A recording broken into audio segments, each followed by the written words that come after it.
14 DCP, 25 ACP, 63 police inspector કક્ષાના અધિકારી, 142 police sub inspector અને 3581 હેડ કોન્સ્ટેબલ, કોન્સ્ટેબલ અને મહિલા પોલીસ મળીને કુલ 3825 જેવા પોલીસ અધિકારી અને જવાનો તૈનાત રહેશે. એમાં સ્ટેડિયમના બંદોબસ્ત અને ટ્રાફિક બંદોબસ્ત તેમજ રૂટ અને હોટલના જે બંદોબસ્ત છે એ સામેલ છે. સ્ટેડિયમમાં કુલ 270 જેટલા સીસીટીવી કેમેરા છે. સુરક્ષા માટે એની મોનિટરિંગ માટે કંટ્રોલ રૂમ બનાવવામાં આવ્યા છે. ખાસ કરીને જે મહિલા દર્શક વધારે સંખ્યામાં આવવાના છે એના માટે મહિલા પોલીસ અને મહિલા અધિકારીઓ વધારે રાખવામાં આવેલ છે.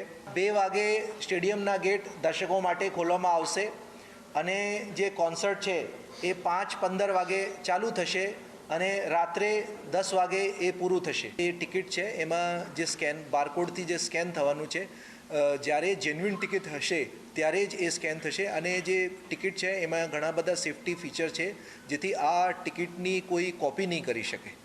15 જેટલા પાર્કિંગ પ્લોટ છે અને પાર્કિંગ પ્લોટ સુધી પહોંચવા માટેની પણ લિંક આપવામાં આવશે.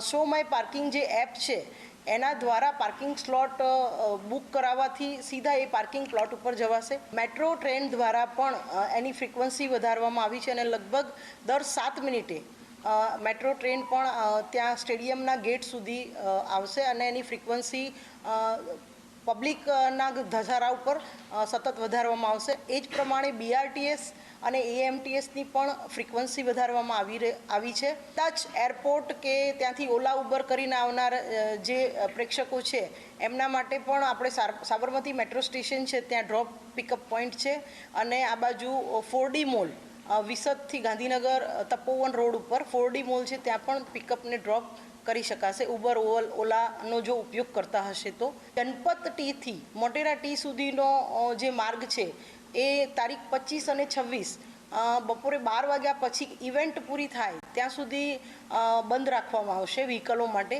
તો જે માર્ગ બંધ રાખવામાં આવ્યો છે એના સિવાય વૈકલ્પિક માર્ગનો જો ઉપયોગ કરવાનો હોય તો તપોવન સર્કલથી લઈ ઓએનજીસી સર્કલથી વિસદ ટીથી જનપથ ટી અવરજવર કરી શકશે. તદુપરાંત કૃપા રેસિડેન્સી ટીથી સરણ સ્ટેટસ 4 રસ્તાથી ભાટ કોટેશ્વર થઈ એપોલો સર્કલ થઈને પણ એના બદલે વૈકલ્પિક રસ્તા ઉપર વ્હીકલો અવરજવર કરી શકશે.